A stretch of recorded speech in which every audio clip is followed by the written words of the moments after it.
ছোট্ট শিশু সৈকতকে রোজা থেকেও রক্ত দিল ফতে মোহাম্মদ। চলছে রমজান মাস, রক্তের সংকট প্রায় প্রতিটি ব্লাড ব্যাংকেই। এরই মধ্যে 3 বছর 3 মাসের শিশু নবগ্রামের সৈকত প্রধান ছোট থেকেই থ্যালাসেমিয়া আক্রান্ত। রক্ত নিতে হয় প্রায় প্রতি 2 মাস অন্তর। গত 3 দিন থেকে সাগরদিঘি সুপার স্পেশালিটি হাসপাতালে চিকিৎসাধীন। রক্তের গ্রুপ বিরল ও নেগেটিভ।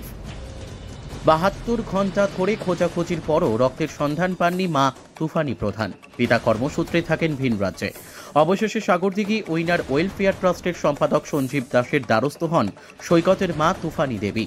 তৎক্ষণাৎ একজন রক্তদাতার খোঁজ মিললেও শারীরিক অসুস্থতার জন্য উনি রক্তদান করতে পারেননি। এরপরই ট্রাস্টের সদস্যরা রক্তদাতার খোঁজে বেরিয়ে পড়েন। অবশেষে সঞ্জীব দাসের সহযোগিতায় খোঁজ মেলে রক্তদাতার। হরহরি গ্রামের বছর 35-এর ফতে মোহাম্মদ শেখ এগিয়ে আসেন রক্তদানে। রোজা অবস্থাতেই বিকেল বেলায় মোটর বাইকে করে সাগরদিঘি স্পেশালিটি হাসপাতাল ব্লাড সেন্টারে পৌঁছান তিনি।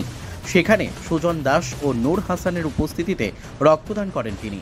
রক্ত পেয়ে তুফানি দেবীর মুখে তখন দু চোখ পেয়ে আনন্দের অশ্রু। ব্যুরো রিপোর্ট, খবর মুর্শিদাবাদ।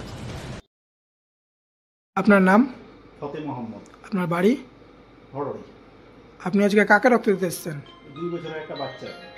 আপনি কি রোজা আছেন? রোজা আছি। আপনি আজকে কার ডাকে রক্ত দিতে এসেছেন? সঞ্জীব দা ফোন করেছিল, সঞ্জীব দা ডাকলো। ধন্যবাদ।